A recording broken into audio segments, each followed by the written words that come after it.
আমার প্রত্যাশা হলো মানুষের বাক স্বাধীনতা থাকতে হইব, মানুষের গণতান্ত্রিক অধিকার, কথা বলার অধিকার, সবার পোশাক স্বাধীনতা, নারীর স্বাধীনতা, ঠিক আছে, এগুলা যাতে কারো মতামত ভিন্ন মতের উপর দমনপীড়ন চালানো না হয়, সবাই যাতে শান্তিপূর্ণভাবে বসবাস করতে পারে, এটাই। তারা যাতে মানে দুর্নীতি না করে, ঠিক আছে, অপরাধমূলক কর্মকাণ্ডে না জড়ায়, তাদের প্রতিশ্রুতি যাতে বাস্তবায়ন করে, এগুলোই।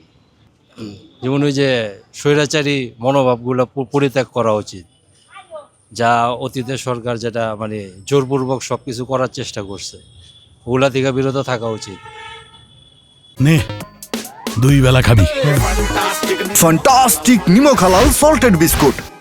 রাষ্ট্রের বিভিন্ন বিষয়ে যেমন ওই যে দুর্নীতির বিরুদ্ধে পদক্ষেপ নেওয়া উচিত, আন্তর্জাতিক বিষয়গুলা সবার সাথে, সব রাষ্ট্রের সাথে সুসম্পর্ক বজায় রাখা উচিত, কারোর সাথে বৈরিতা নয়, সমতার ভিত্তিতে।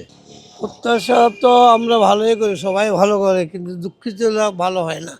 তবে যদি তারা অতীতের সর্বকালের শাসনের কার কী অবস্থা হয়েছে সেটা বিবেচনা করে, তাহলে নিশ্চয়ই আগামীতে তারা ভালো হবে, আমাদের জন্য মঙ্গল করবে, এটা আশা করি।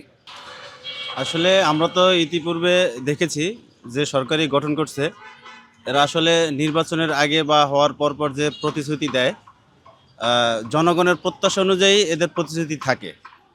বাট দেখা যায় যে যখন সরকার গঠন করে বা মন্ত্রিপরিষদ যখন শপথ নেয়, এরপরে ভিন্ন চিত্র দেখি। এদের ম্যাক্সিমাম প্রতিশ্রুতি এদের রক্ষা করে না বা হয়ে ওঠে না।